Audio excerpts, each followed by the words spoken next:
আজকে তোমাদেরকে আমি শেখাবো একটা সময় গতিবেগের অঙ্ক, যেখানে তো আমাদের বলে দিয়েছে দুইজন প্রতিযোগীর 100 মিটার দৌড়ে একজনের বেগ 10 মিটার পার সেকেন্ড ও অপরজনের বেগ 8 মিটার পার সেকেন্ড, তবে কে কত আগে জিতবে।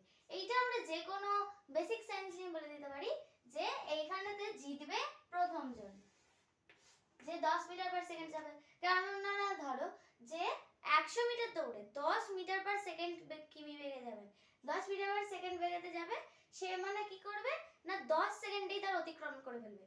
আর যে 8 মিটার পার সেকেন্ড মানে 1 মিটার যাবে, এই 8 মিটার যাবে 1 সেকেন্ডে, সে তাহলে এর থেকে কম যাবে, তাই এ সবার থেকে বেশি যাবে। তাহলে এ কত বেশি যাবে সেইটা চেয়েছে আমাদেরকে।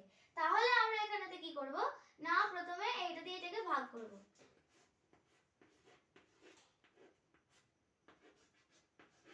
ভাগ করছি, দেখছি 10 10 এ 100, এটা আমি এমনি করে দিচ্ছি, তোমরা পরে ভাগটা করবে।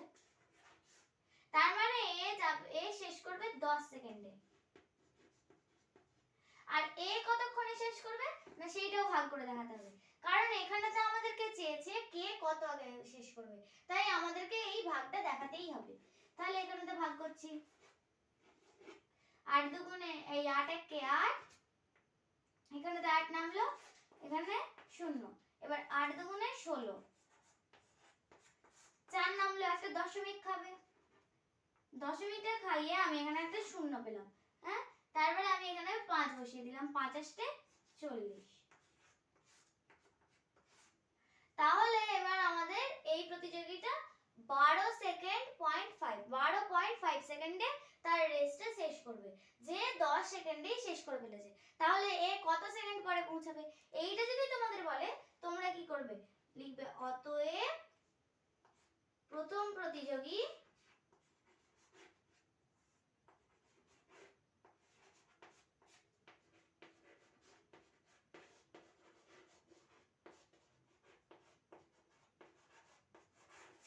শেষ করবে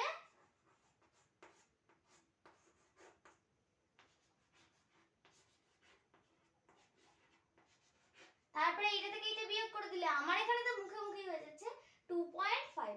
এটা যদি তোমাদের পরীক্ষায় দেয় তোমরা এটা রাফেতে নিজে নিজে করবে, সেই কারণ ওইখানেতে করার সময় কি হয় মাঝে মধ্যে একটু একটু ভুল থেকে যায়, তো এখানেতে ভুলটা যাতে না হয় আমি এখানেতে তাই জন্য রাফে না দেখে আমি মুখে মুখে করে দিচ্ছি, তোমরা রাফে অবশ্যই করবে। এইটা তারপরে পাশে সেকেন্ড লিখে দিচ্ছি।